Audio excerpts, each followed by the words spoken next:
Welcome back, Husker fans. The head coaching search will continue all year. We're going to continue to do head coaching profiles each time a coach pops up as a likely candidate. Right now, it's Dave Aranda from Baylor. To all the Baylor fans potentially watching this, try not to take this as an insult. We're not coming in here acting like we're just going to take your man from you. This is more of a situation where we've noticed your handsome man and we'd like to ask for his number, and we're hoping that we've got enough money to lure him away. All right, it's a really bad metaphor, but don't be offended. You have a great coach. We're going to explore what we might have to do to lure him away, aka how much money that would be, and whether or not it's really even worth it. Dave Aranda went into Baylor and took them in the first year from a 2-7 team to the next year winning the Big 12 title. I am drawn to this guy. He has something about him. His personality is very likable. He seems very smart and very calm. I am, however, done caring about coaches' personalities. This is going to be all results based for me. I don't care about who you are or how you act or how you speak with the media anymore. My main question is, do we want a coach who doesn't have experience getting it done in the Big Ten? Because we've been down that road, and I'm not sure I want to travel it again. I don't think, regardless of what happens, we're going to get a non-character guy. I think Trev kind of alluded to that, made that pretty clear in the press conference that he's going after high character, that whole Nebraska, that whatever you want to call that. I'm with you. I don't think that they're going to go after any coaches that don't have a proven track record. The question with him becomes, he's going into his third year and you have two polar opposite examples to go off of. A lot of people are going to use his first year as well as a COVID year. He didn't get a chance to practice and all of those things. You and I had a pretty lengthy discussion. I think it was yesterday. And I was bringing up the Frost people who said, what about all these misfortunate things that happened to Frost to start? If he were starting now instead of when he started and having the Lightning game, his first game, the road game with the injury to Martinez against Colorado, the COVID season, and then we were, it seemed like punished by the Big Ten because we wanted to keep going. Then when they did go, the way the schedule came out, all those things. So it's kind of the same scenario for him, if he's starting then. But that's his true first season, so I get that. I think Nebraska is going to, when you hear about they're going to pull out their off of the kitchen sink or throw the kitchen sink at guys, I don't think they're going to do that with guys that have a couple of years at their first stop as a head coach.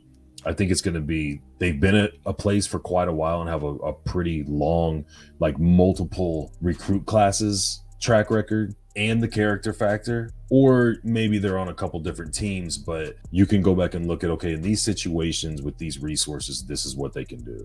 So I think he's definitely, I like him. I told you, he has like a Osborne vibe to me with the way he talks. Very calm, monotone. He acts like that on the sidelines. He's a philosophy major, just a lot of kind of similarities as far as that goes. I just don't know that 2 years and 3 games as the head coach. Now, he's brought up all the time.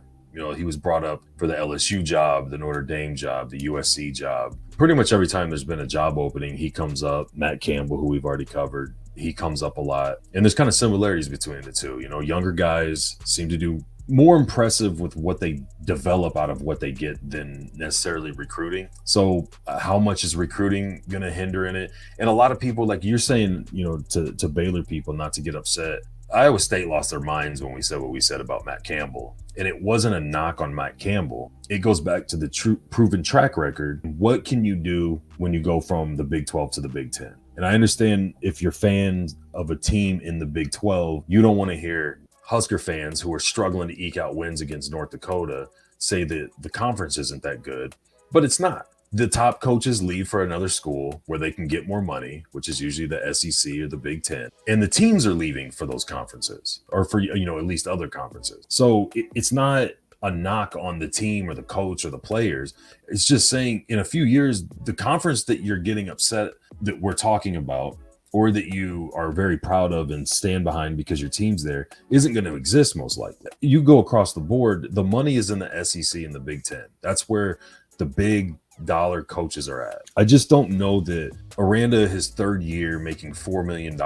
I think Nebraska is going to find a guy or two that they want. If it's not Mickey Joseph, if things don't pan out through the course of the rest of this year.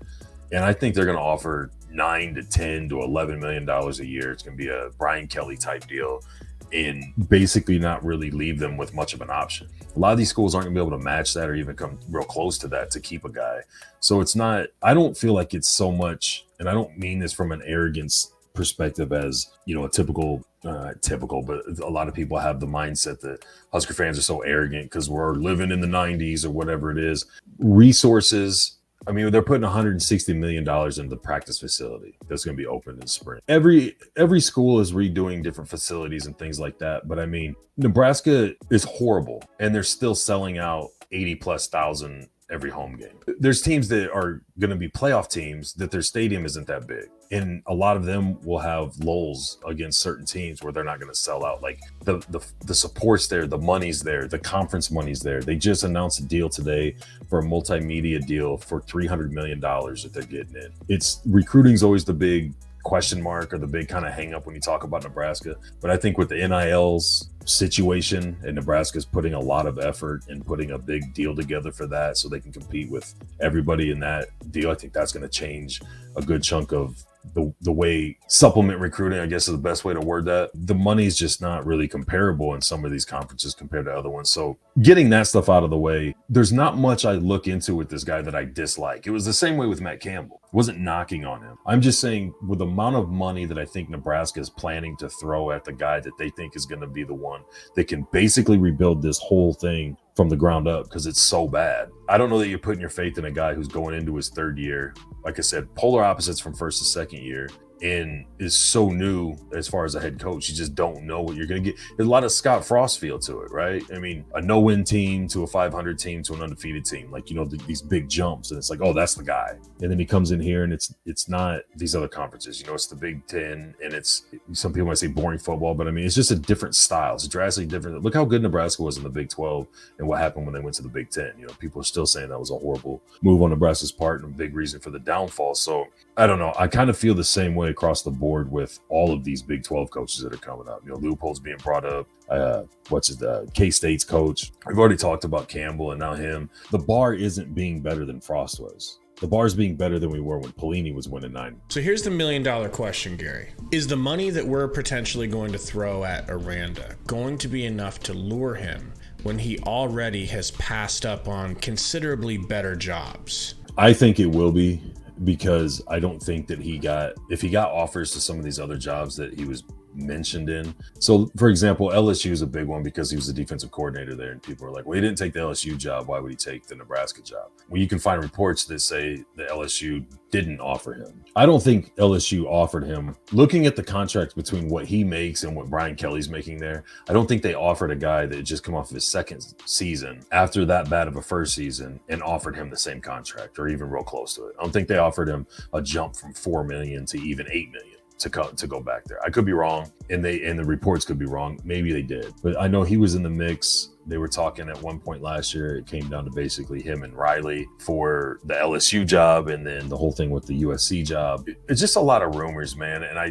when I see the coaches and what they're making at these jobs that he was supposedly up and in the running for, unless there's something that people really, really, really like about this guy, I don't see him getting those types of offers, you know, the $10 million range as, you know, coming off of his second year. So one, I don't think that happened. Two, if that did happen and he turned it down, then maybe not. The one thing I would say is I think if he got a big offer, let's say double, let's say somebody offered him $8 million a year to go to the SEC or the Big Ten, I think just about every coach would take that. Now, I'm not even just Nebraska. You know, if PJ Fleck went to the NFL for some reason and Minnesota offered one of these guys $7-8 million, I think they would jump at it, because again, with this conference realignment, everybody's going where the money is. So I mean, you don't need clowns like us to try and convince anybody anything or to, you know, act like we know something. It's just look at the money. You know, watch where these teams and these coaches go each year, where the big deals are, where the money's at, and where the TV deals and all that stuff that's packing that in. So